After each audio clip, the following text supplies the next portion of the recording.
Hola, bienvenidos. Mi nombre es Ricardo Aguillón, soy compañero de ustedes pues, del programa de artes visuales y en esta oportunidad nos encontramos pues, en oralidad y escritura.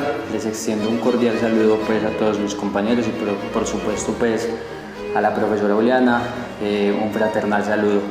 Bueno, entramos en materia, teníamos un breve análisis sobre algunas lecturas. En el caso en particular escogí pues la lectura del estudiante número 4 y esta lectura grosso modo lo que trataba es sobre la oralidad. Entonces podemos entender que la escritura es como la forma básica del lenguaje y se concibe a la escritura como una clase de complemento al habla oral.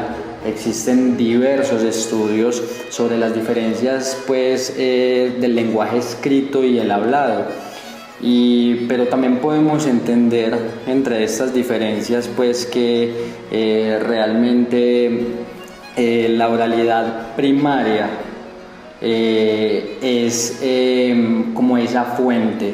Esto quiere decir que cuando de pronto nos hacemos, haciendo una pequeña analogía en la pregunta pues de qué fue primero, si el huevo o la gallina, aquí podemos entender que claramente la oralidad es primero y fue primero que el lenguaje escrito. En ese orden de ideas también podemos entender que hay diversidad de comunicación entre los seres humanos y en este caso nos referimos pues al lenguaje no verbal. Un ejemplo de ello es la gesticulación, la cual puede ser infinita. Entonces, claramente entendemos que donde hayan seres humanos, donde haya la raza humana, hay un lenguaje como tal. Y también podemos entender que este lenguaje oral en cientos de culturas se ha manifestado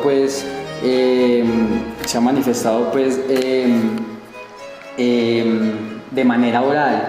Estas culturas no tienen un lenguaje escrito, hay cientos de ellas que no han trascendido su lenguaje de manera escrita, sino se ha perdurado y se ha mantenido en el tiempo de manera oral, lo que conocemos pues como tradición oral.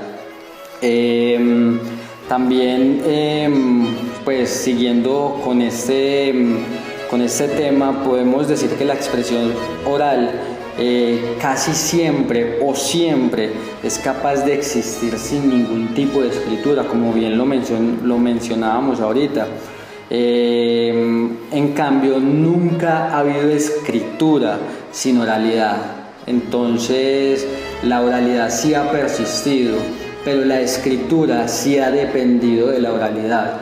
Como bien lo mencionábamos anteriormente, primero fue la oralidad que la escritura.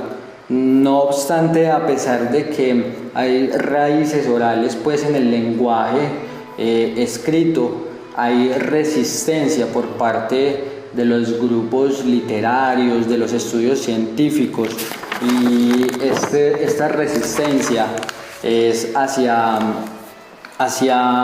darle ese reconocimiento a la oralidad. Entonces, para ellos, las creaciones orales han sido indignas de un estudio especializado serio, pero no podemos desconocer que la oralidad es fundamental en todas las culturas primarias, y es que estas culturas primarias, esta oralidad primaria ha perdurado y es muy rica en sabiduría.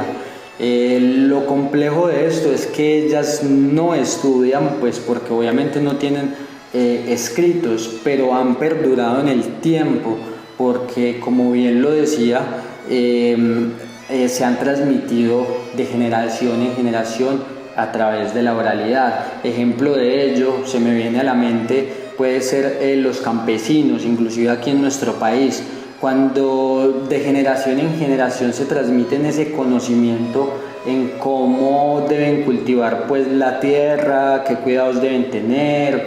Entonces podemos asegurar y afirmar que la oralidad se ha mantenido durante el tiempo y esto ha sido pues desde inicios de la humanidad.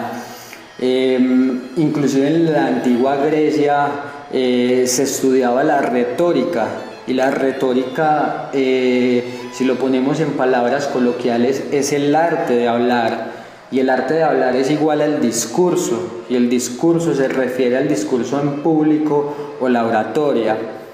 Entonces, desde el principio la escritura no ha reducido la oralidad, por el contrario, la ha intensificado. Entonces, en la actualidad el término literatura oral está perdiendo terreno pese a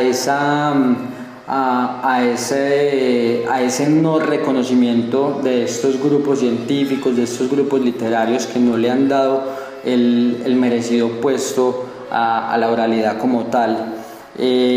Por eso es sumamente complejo la separación de las palabras y de la escritura. Es algo muy peligroso porque realmente ellas están estrechamente vinculadas. También es de anotar que sin la escritura la conciencia humana no puede alcanzar su mayor potencial, su potencial pleno. ¿Esto qué quiere decir desde nuestro punto de vista? Es que las dos se complementan. O sea, la oralidad, a pesar de que fue primero que la escritura, no quiere decir que la oralidad sea superior a la escritura, ni que la escritura sea superior a la oralidad. Por el contrario, son un complemento y las dos se necesitan. Y por ende la oralidad debe estar y está destinada a producir la escritura. Llegando pues como a la conclusión de este tema y de este pequeño resumen de la lectura, podemos decir que la oralidad y la escritura tienen un papel fundamental para el desarrollo de la ciencia, la historia, la filosofía, la literatura y en este campo que nos compete, en el arte, porque es claro que la oralidad ha ayudado pues a que el arte trascienda y obviamente la escritura también. Entonces, compañeros, es un complemento. La escritura es complemento de la oralidad y la oralidad es complemento de la escritura. Ninguna es más importante que la otra, no, pero sí es de anotar que la oralidad fue primero que la escritura y hay que darle pues como ese espacio que ha perdido por estos grupos y por esos estudios científicos a la oralidad. La oralidad es supremamente importante y bueno, nos reencontramos en una próxima oportunidad. Un fraternal saludo para ustedes y esto fue todo por hoy. Muchas gracias.